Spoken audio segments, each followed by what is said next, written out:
આગળ વધીએ તો ઇન્ડિગોની સતત ફ્લાઇટ કેન્સલ થવાથી હજારો મુસાફરો રજડ્યા છે, પરંતુ આવી પરિસ્થિતિમાં ભારતીય રેલવે સાચી મદદગાર સાબિત થઈ છે। મુસાફરોને તેમના શહેર સુધી સમયસર પહોંચાડવા પશ્ચિમ રેલવેએ વિશેષ વ્યવસ્થા કરી। મહારાષ્ટ્ર, ગુજરાત, રાજસ્થાન અને દિલ્હીના મુસાફરો ફ્લાઇટ રદ થવાથી અટવાઈ ગયા હતા, તો પરિસ્થિતિને ધ્યાનમાં રાખતા પશ્ચિમ રેલવેએ 9 સ્પેશિયલ ટ્રેનો દોડાવી। માત્ર 2 દિવસમાં 8 ટ્રીપ પૂરી થઈ ગઈ અને મોટા પ્રમાણમાં मुसाफरों ने राहत पण प्राप्त थई है। पश्चिम रेलवे ने स्पेशल ट्रेनें चलाई हैं और ये हमारी जो नियमित ट्रेन है उसके अलावा हमने इनको परिचालित करने का फैसला लिया है। अभी तक पश्चिम रेलवे ने यात्रियों की सुविधा के लिए 9 ट्रेनों के लगभग 40 फेरे जो है वो नोटिफाइड कर दिए हैं कि जिससे वो यात्री एयरपोर्ट पे जिनकी क्या कहते हैं फ्लाइट कैंसिल हो चुकी है वो एक रेलवे को वैकल्पिक मार्ग के तौर पर चूज कर सकते हैं और रेल यात्रा के जरिए अपने डेस्टिनेशन तक पहुंच सकते हैं। शहरनी 50% જેટલી આંગણવાડીઓ ભાડાના અને અત્યંત જર્જરિત મકાનોમાં ચાલી રહી છે। આ ભાડાના મકાનોની હાલત એવી છે કે ગમે ત્યારે છત માથે પડે, દિવાલોમાંથી પોપડા ખરી રહ્યા છે, ચોમાસામાં પાણી ટપકે છે અને પાયાની સુવિધાના નામે માત્ર શૂન્ય છે। પાલિકા પાસે આંગણવાડી બનાવવા માટે જમીન નથી તેવું બહાનું આગળ ધરવામાં આવે છે, પણ સવાલ એ છે કે ટીપી સ્કીમમાં કપાત થતી 40% જમીન આખરે જાય છે ક્યાં? આ બહાના પાછળ મોટો ભ્રષ્ટાચારની ગંધ પણ આવી રહી છે। ત્યારે શહેરના હજારો બાળકો આજે પણ અસુરક્ષિત માહોલમાં બેસવા મજબૂર છે, ત્યારે આંગણવાડી નવી બનાવવા માટે માંગ ઉઠી છે। આટલા બધા કોર્પોરેશનના પ્લોટો છે તો જાય છે કઈ? સ્કૂલ, કોલેજો, હોસ્પિટલ બી બની શકે છે અને આજે પ્રાઇવેટ સ્કૂલો, કોલેજો એટલી બધી બોરી બામણી ખેતરની જેમ નીકળી છે, તો આટલી આપણી વડોદરા શહેરની કોર્પોરેશન કેમ આટલું ના બનાવી શકે? કેમ આંગણવાડીઓ આવી ખદરદજ હાલતમાં રહે? આજે કારેલીબાગના અંદર કોઈ વિસ્તારમાં આંગણવાડી નથી। બાકી ન્યૂ વીઆઈપી રોડ જુઓ, ગમે આજુબાજુ કોઈ બી એરિયામાં જતા રહો, હશે 40% કપાતમાં હશે ને જગ્યામાં બનાવતા હશે, પણ આ તો સરકારી જગ્યા છે, ગમે એને આંગણવાડી બનાવવી જોઈએ। આજે આંગણવાડીને કોઈ જગ્યા જ નથી, પતરામાં પાણી પડે, નીચે જગ્યાના ઠેકાણા નહીં, લાઇટના વાયર ખુલ્લા છે, કોઈ નાનું છોકરો ચોંટી ગયો, જવાબદાર કોણ? જો ખંડર જેવું લાગે એમાં આંગણવાડી છે, જોખમી બી છે, વરસાદમાં વધારે જોખમી થાય છે, તો બાળકો વરસાદમાં આવતા નથી ભણવા, બીક લાગે છે, પાણી ભરાઈ જાય છે। કોર્પોરેશનમાં જે 214 આંગણવાડી ભાડાના મકાનમાં ચાલે છે એના જે ડ્રાફ્ટ ટીપી હોય કે ફાઇનલ ટીપી હોય એમાં પ્લોટની અનઅવેલેબિલિટીના કારણે 3000 થી 5000 જેટલું ભાડું ચૂકવી અને મંથલી 6.25 લાખ જેટલું ભાડું આ આંગણવાડીઓમાં ચૂકવવામાં આવે છે। વડોદરા શહેરની વાત કરવામાં આવે તો 400 થી વધારે અહીંયા જે છે તે આંગણવાડી આવેલી છે અને એમાંથી 50% આંગણવાડી એવી છે કે જે ભાડાના મકાનમાં ચાલે છે। ભાડાના મકાનમાં ચાલે એનાથી પણ કોઈ વાંધો નથી, પરંતુ જે મકાન છે એ પણ ખૂબ જ જર્જરિત હાલતમાં છે। એટલે તમે એક અંદાજો લગાવો કે આ ગરીબ ઘરના બાળકો કેવી રીતે અહીંયા ભણતા હશે અને કયા પ્રકારનું શિક્ષણ જે છે તે મેળવતા હશે।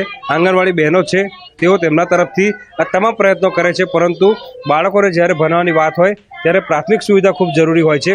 આ કુલર પણ તમે જોઈ શકો છો કે અહીંયા કુલર મૂકવામાં આવ્યું છે, પરંતુ કુલરમાં પાણી પહોંચે તેના માટે ટાંકી કે પાણીના કનેક્શનની કોઈ જાતની સુવિધા નથી। આંગણવાડી છે તે એની ઉપર પતરાનો શેડ મારેલો છે અને જે દિવાલો છે એ પણ જર્જરિત છે, એટલે કોઈ પણ જાતના ઠેકાણા નથી ભાડાના મકાનમાં। એવા વાતાવરણ વચ્ચે આ બાળકો ભણી રહ્યા છે, એટલે બાળકોના માનસ પર કયા પ્રકારની અસર થતી હશે એનો અંદાજો આ દ્રશ્યો જોઈને તમે લગાવી શકશો। ઉનાળામાં બાળકો તપી જાય છે, ચોમાસામાં પરિસ્થિતિ એવી થાય છે કે આ વિસ્તારમાં બાળકોએ જો આંગણવાડીમાં આવવું હોય તો આવવા જવા માટેનો રસ્તો રહેતો નથી અને કદાચ બાળક આંગણવાડી સુધી પહોંચી જાય તો છત પરથી પાણી પડે છે। એટલે ચોક્કસથી તંત્રએ પોતાનું ઉદાસીન વલણ દૂર કરવું જોઈએ અને ગરીબ ઘરના બાળકોને પ્રાથમિક શિક્ષણ એટલે કે આંગણવાડીથી જે શરૂ થતું શિક્ષણ છે તે સારી ગુણવત્તાવાળું મળી રહે, સારું મકાન મળી રહે તે પ્રકારની વ્યવસ્થા કરવી અનિવાર્ય બન્યું છે। હાર્દિક દીક્ષિત, ન્યૂઝ 18 ગુજરાતી, વડોદરા। વલસાડના કપરાડામાં આવેલો કોલક નદી પરનો બ્રિજ વર્ષોથી જર્જરિત હાલતમાં જોવા મળી રહ્યો છે। વાપીથી નાસિક તરફ જતા હજારો વાહનો આ બ્રિજ પરથી પસાર થાય છે। ભાજપના ધારાસભ્ય જીતુભાઈ ચૌધરીએ પણ આ બ્રિજનું સમારકામ વહેલી તકે પૂરું કરવા કે નવો બ્રિજ બનાવવા રજૂઆત કરી છે, તો વળી ગંભીરા બ્રિજ દુર્ઘટના બાદ જિલ્લાના કેટલાક જર્જરિત બ્રિજને તાત્કાલિક ધોરણે બંધ કરવામાં આવ્યા હતા। આ બ્રિજ પર મોટા વાહનોની અવરજવર પર પ્રતિબંધ મૂકવામાં આવ્યો હતો, જેને મહિનાઓ મહિનાઓ વીતી ગયા છતાં આ તમામ બ્રિજ પરથી ભારે વાહનો પર હજુ પણ પ્રતિબંધ છે, જેના કારણે ભારે વાહન ચાલકો અને ટ્રાન્સપોર્ટરોને રોજિંદા મોટું નુકસાન સહન કરવાનો વારો આવી રહ્યો છે. હેવી વ્હીકલ આ વિસ્તારની અંદર આ NH છે. નાસિકથી લઈને ઔરંગાબાદથી લઈને સમગ્ર રાજપીપળા સુધી સ્ટેચ્યુ ઓફ યુનિટી સુધીના તમામ વાહન વ્યવહારો એના પરથી જાય છે. જ્યારે આ હેવી વ્હીકલ માટે ઝડપથી ખોલે અને મેન્ટેન કરવાનું જે બાકી છે, વરસાદ ખુલી ગયો 1 મહિનો થઈ ગયો એટલે ઝડપથી મેન્ટેન થાય. 6 महीने से रास्ता बंद है. हम लोग को वापिस नासिक जाने के लिए 5 घंटे के रास्ते में 8-8 10 घंटा जाता है टाइम, और रास्ता जो जाने वाला भी दूसरा वो भी रास्ता भ्रष्ट है. नुकसान कम से कम 2000-3000 रुपये खाली गाड़ी डीजल ज़्यादा खा जाती है, टाइम जाता अलग जाता है और खर्चा ऊपर से बढ़ जाता है. वापी से नासिक जाने वाली कमर्शियल गाड़ियां जितनी भी है इसी रोड से जाती है, और ये रोड बंद होने के कारण मोटर मालिकों को लगभग 5 से 6 हज़ार रुपया ड्राइवरों को खर्च ज़्यादा देना पड़ता है, और जो है डीजल भी ज़्यादा जलता है, और लगभग जो है ये NH-56 के पूरे रोड खराब है. આણંદ જિલ્લાના ખંભાત તાલુકામાં ડાંગરની સિઝન પૂરજોશમાં જોવા મળી રહી છે, પરંતુ ખેડૂતો માટે પરિસ્થિતિ સરળ જોવા નથી મળી રહી. ખંભાત APMCમાં ડાંગરની આવક એટલી વધી રહી છે કે ખેડૂતોને પોતાના માલના વેચાણ માટે 3-3 દિવસ સુધી રાહ જોવી પડી રહી છે. 80 વર્ષથી ખેડૂતોના ઉત્થાન માટે કામ કરતી ખંભાત APMCમાં આ દિવસોમાં રોજ લગભગ 250 જેટલા ટ્રેક્ટર ડાંગર લઈને પહોંચે છે, તો ખેડૂતોનો આક્ષેપ છે કે વધતી અવરજવર વચ્ચે APMCમાં વ્યવસ્થા ધીમી પડી રહી છે. આ વર્ષે કમોસમી વરસાદના કારણે અમારી થોડીક ડાંગર ભાંગી જાય છે, જેના કારણે 600-700 ના ભાવની ડાંગર ખાલી 400 રૂપિયામાં લેવા માંગે છે આ વેપારીઓ. તો કમોસમી વરસાદ થયો એના કારણે થોડોક દાણો ભાંગે તો આટલી બધું અમારું શોષણ ના થવું જોઈએ. ટ્રેક્ટર હરાજીમાં મેલાવે છે તો 7 તારીખે ટ્રેક્ટર મેલ્યું હોય એની હરાજી સીધી 10 તારીખે થાય, 11 તારીખે સવારમાં થાય. આવી રીતે 4-4 દાડા ખેડૂતોના ટ્રેક્ટર પડ્યા મેળવા પડે છે અંદર. પછી એ ટ્રેક્ટર લઈને પાછા અમે ગામડે જઈએ, એથી પાછા આવીએ એટલે 2000 નું ડીઝલ બીજું બાળીને આવીએ અમે. એક પ્રશ્ન મોટો અમારો આ છે. ખંભાત તાલુકા APMC ખંભાતથી ડાંગરની સિઝન ચાલે છે. ચારે બાજુથી આવક એટલી બધી છે, બધા 3-4 જિલ્લાના ટ્રેક્ટરો આવે છે. દ્વારકાથી નાની બોરું, મોટી બોરું, ફતેપુરા, જાખડા, કડી લગીનના અહીંયા આગળ આવે છે વેચવા.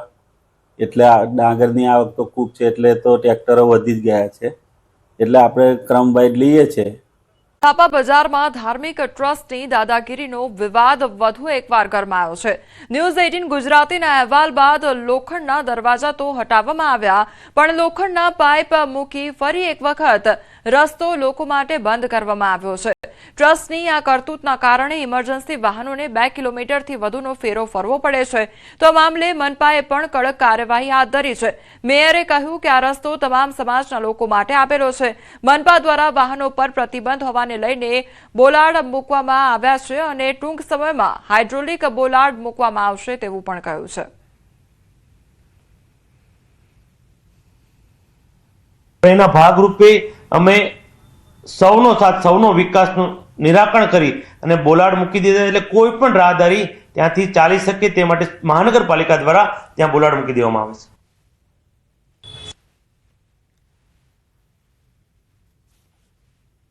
સુરતનો કોટ વિસ્તાર એટલે કે ઝાપા બજાર વિસ્તારમાં આવેલું ખાનગી ધાર્મિક સ્થળ છે કે જ્યાં મહાનગરપાલિકાએ 29/9/2025ના દિવસે ઠરાવ કર્યો હતો કે આ રસ્તો માત્ર રાહદારીઓ વાપરી શકે. 2 વ્હીલર અને 3 વ્હીલર પર પ્રતિબંધ મૂકવામાં આવ્યો હતો, પણ ખાનગી ધાર્મિક ટ્રસ્ટ દ્વારા આ જગ્યા ઉપર લોખંડના ઝાપા મૂકવામાં આવ્યા હતા. અને ન્યૂઝ 18 ગુજરાતીએ જે અહેવાલ પ્રસારિત કર્યો હતો ત્યારબાદ આ ઝાપા તો હટાવી લેવામાં આવ્યા હતા, પણ હવે આ વિસ્તાર છે કે જ્યાં 2 કોમ્યુનિટીના લોકો રહે છે તેઓની અવરજવર અટકાવવા માટે લોખંડના પાઇપ નાખવામાં આવ્યા છે. એટલે કે નિયમ માત્ર રાહદારીઓ માટે હતો, વાહનો પર પ્રતિબંધ મૂકવામાં આવ્યો છે, પણ આ મુખ્ય માર્ગ છે તેના પર કબજો કરવાનો પ્રયાસ જે રીતે કરવામાં આવ્યો હતો. ન્યૂઝ 18ના અહેવાલ બાદ લોખંડના દરવાજા છે જે સાઈડ પર મૂકેલા છે, હું ફરી એક વખત બતાવવા માંગીશ કે લોખંડના દરવાજા હટાવવામાં આવ્યા છે અને તે હટાવીને લોખંડના પાઇપ નાખવામાં આવ્યા છે. એટલે કોઈ પણ રીતે રાહદારીઓનો આ રસ્તા પર આ ધાર્મિક સંસ્થા દ્વારા કબજો કરવાની વાત છે.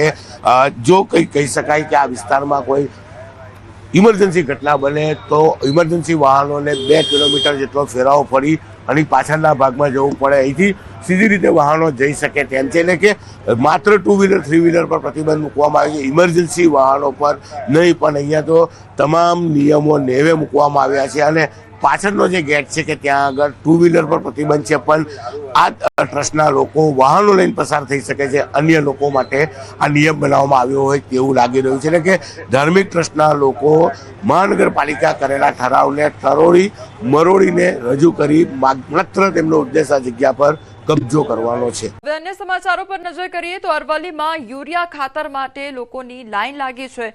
માલપુરના ઉભરાણમાં ખેડૂતોની લાઈન જોવા મળી રહી છે. કિસાન કેન્દ્ર ખાતે ખાતર માટે ભીડ જામી છે. ભર બજાર વચ્ચે આવેલા કેન્દ્રમાં ખેડૂતો ફરી લાઈનમાં જોવા મળી રહ્યા છે.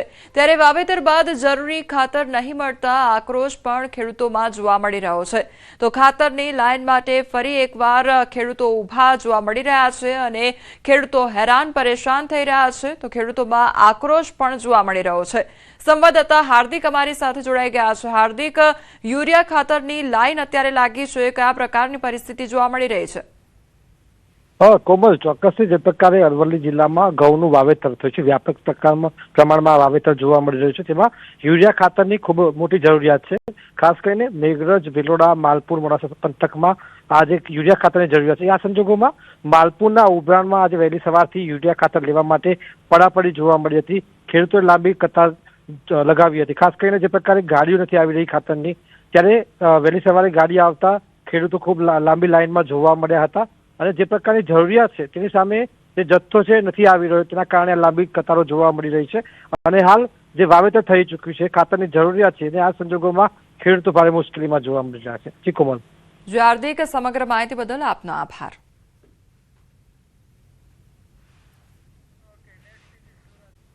તરફ માઉન્ટ આબુમાં પણ ઠંડીનો ચમકારો જોવા મળ્યો છે. માઉન્ટ આબુમાં તાપમાન 3 ડિગ્રી ઘટ્યું છે. અરવલ્લી પર્વતમાળાના સૌથી ઊંચા શિખર ગુરુ શિખરનું તાપમાન 0 થી 2 ડિગ્રી નીચે હતું. ત્યારે પ્રવાસીઓ માઉન્ટ આબુમાં ઠંડીનો આનંદ માણી રહ્યા છે અને ખાવા પીવાનો પણ આનંદ માણતા નજરે પડી રહ્યા છે. આગામી દિવસોમાં પ્રવાસીઓ માઉન્ટ આબુમાં બરફ જોશે. પર્યટન સ્થળ માઉન્ટ આબુમાં રવિવારે તાપમાન 4 ડિગ્રી હતું, ત્યારે માઉન્ટ આબુમાં તાપમાન 3 ડિગ્રી ઘટ્યું. શનિવાર અને રવિવારે માઉન્ટ આબુ પ્રવાસીઓથી ભરેલું હતું. તેવી જ રીતે મોટી સંખ્યામાં પ્રવાસીઓ માઉન્ટ આબુના નકી તળાવ, ગુરુ શિખર અને અન્ય સ્થળોનો આનંદ માણતા, ચા પીતા અને ખોરાક અને પીણાનો આનંદ માણતા પણ જોવા મળ્યા. આગામી દિવસોમાં પણ પ્રવાસીઓનો ઘસારો ચાલુ રહેશે. અમદાવાદથી આવ્યા છે. અમે કાલે રાતના બહુ જ ઠંડી હતી, બહુ એન્જોય કર્યું. લાઈવ મ્યુઝિક, કેમ્પ ફાયર, પછી ત્યાં લાઈવ મહેંદી મૂકવાનું બી એ લોકોએ રાખ્યું હતું એડજસ્ટમેન્ટ. તો બહુ જ મજા આવી. ઠંડી તો બહુ જ હતી. પછી અમે આઈસ્ક્રીમ બી ખાધું, સોફ્ટી ખાધું, મજા આવી ગઈ. અમારા ગુજરાતી માટે માઉન્ટ આબુ એટલે રિલેક્સેશનનો પ્લેસ. અમારા ગુજરાતી માઉન્ટ આબુમાં આવે ને આવે એટલે માઉન્ટ આબુમાં ખૂબ જ મજા આવે છે. રોહતાંગ અને અન્ય ઊંચાઈવાળા વિસ્તારોમાં બરફ વર્ષા થઈ અને હિમાચલ પ્રદેશના પ્રખ્યાત પર્યટન સ્થળ રોહતાંગ પાસ સહિત આસપાસના વિસ્તારોમાં તાજી હિમવર્ષા થઈ છે. ત્યારે પરિણામે ખીણમાં તાપમાનમાં પણ ઘટાડો નોંધાયો છે. મનાલીના ઉપરના ભાગોમાં તાજી હિમવર્ષાથી પર્યટન વ્યવસાયો અને સ્થાનિકોમાં ખુશીનો માહોલ પણ સર્જાયો છે. ત્યારે મનાલીમાં રોહતાંગ પાસ સહિત ઊંચાઈવાળા વિસ્તારોમાં સોમવારે સવારે હિમવર્ષા થઈ. હિમવર્ષાને કારણે વાહનો રોહતાંગને બદલે મારહી તરફ વાળવામાં આવ્યા હતા, જેના કારણે રસ્તો લપસણો થઈ ગયો હતો. સોમવારે મનાલી અને કુલુમાં હવામાન સ્વચ્છ રહ્યું, પરંતુ રોહતાંગમાં 2 ઇંચ સુધી બરફ વર્ષા થઈ. પરિણામે રોહતાંગ પાસ 10 ડિસેમ્બર સુધી પ્રવાસીઓ માટે ફરીથી ખોલવામાં આવ્યો છે. રોહતાંગ પાસ સામાન્ય રીતે દર વર્ષે 15 નવેમ્બરે બંધ રહે છે, પરંતુ આ વખતે સ્વચ્છ હવામાનને કારણે તેને ડિસેમ્બર સુધી ખુલ્લું રાખવામાં આવ્યું છે.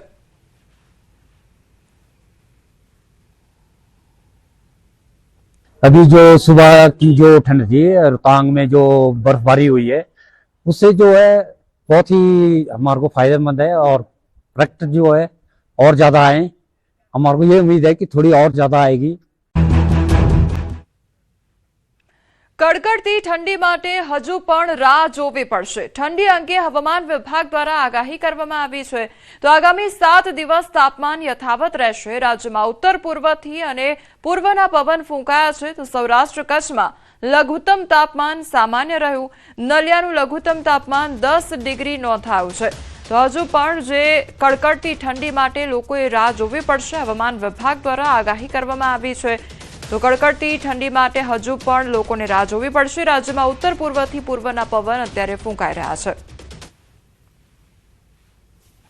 आज का जो फोरकास्ट है 9 से लेकर 14 दिसंबर तक मौसम आमतौर पर शुष्क रहेगा और जो लघुत्तम तापमान है इसमें कोई बड़ा बदलाव नहीं रहेगा अगले 7 दिन तक। और जो अहमदाबाद के लिए फोरकास्ट है क्लियर स्काई रहेगा और तापमान जो है जो मिनिमम टेम्परेचर है 15 डिग्री सेंटीग्रेड के आसपास रहने का पूर्वानुमान दिया गया है। कोस्टल में जो पवन का दिशा है उत्तर पूर्व से पूर्व दिशा से है और इसका जो स्पीड रहेगा 15 से 20 नॉट। और अभी जो ऑब्जर्वेशन का बात करें तो पिछले 24 घंटा में जो गुजरात रीजन सौराष्ट्र कच्छ रीजन में लघुत्तम तापमान में कोई बड़ा बदलाव नहीं दर्ज किया गया।